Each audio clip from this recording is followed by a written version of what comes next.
ফরিদপুরের মধুখালীতে নিখোঁজের 2 দিন পর ভুট্টা ক্ষেত থেকে মাদ্রাসার শিক্ষক শেখ আল আজাদের লাশ উদ্ধার করেছে পুলিশ।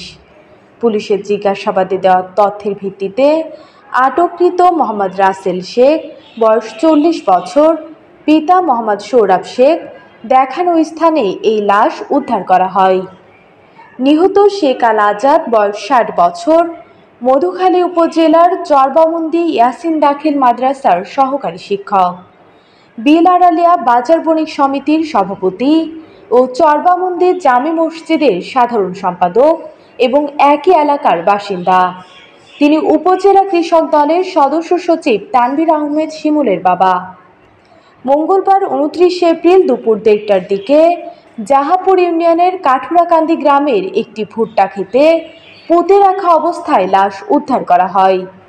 স্থানীয় ও পুলিশ সূত্রে জানা যায়, গত 27 এপ্রিল সকালবেলা শেখ আল আজাদ মাদ্রাসায় যাওয়ার পর দুপুরে ক্লাস শেষে বের হলেও আর বাড়ি ফেরেননি।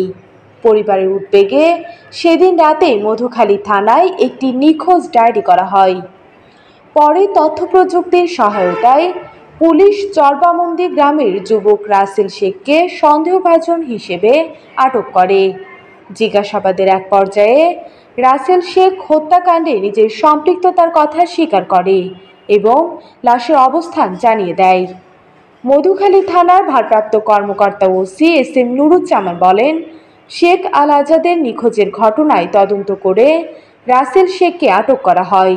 তার দেওয়া তথ্য মতে কাঠুরাকান্দি গ্রামের একটি ভুট্টা ক্ষেত থেকে লাশ উদ্ধার করা হয়েছে। হত্যাকাণ্ডের প্রকৃত কারণ এখনও নিশ্চিত হয়নি। ঘটনার বিষয়ে তদন্ত অব্যাহত রয়েছে এবং ময়নাতদন্তের জন্য লাশ ফরিদপুর মেডিকেল কলেজ হাসপাতাল মর্গে পাঠানো হয়েছে। আজকে আপনারা যে ঘটনায় উপস্থিত হয়েছেন, এখানে দেখলেন আপনারা একজনের লাশ উদ্ধার হলো। এই ব্যক্তিটা তিনি হারিয়ে যায় মর্মে আমাদের থানায় আসেন, সংবাদ আসে, সেই সংক্রান্তে থানায় জিডি রুজু হয়, একটা জিডি হয় নিখোঁজ। এই নিখোঁজ জিডির সূত্র ধরে আমরা সন্দিগ্ধ হিসাবে খোঁজ খবর করি। খোঁজ করতে করতে আমরা আর কি যে সংবাদ পেলাম এখানে লাশ পড়ে আছে, এই মর্মে এখান থেকে আমরা লাশটা উদ্ধার করি। আমাদের তদন্ত অব্যাহত আছে, আশা করি দ্রুত এর প্রাথমিকভাবে আমরা জিজ্ঞাসাবাদের জন্য আছে আমাদের কাছে দুজন, তারপরে বাকিটা তদন্তে বোঝা যাবে। প্রাথমিক তদন্তে এখনই আমরা তদন্তের স্বার্থে কিছু বলতে চাচ্ছি না। আপাতত দেখলেন আমরা লাশটা উদ্ধার করেছি, আমাদের আরো কিছু জানার বিষয় আছে। আমরা এখন লাশটা নিয়ে সুরতহাল করব এবং পোস্টমর্টমের জন্য পাঠাবো মেডিকেলে, তারপরে আমরা পরবর্তী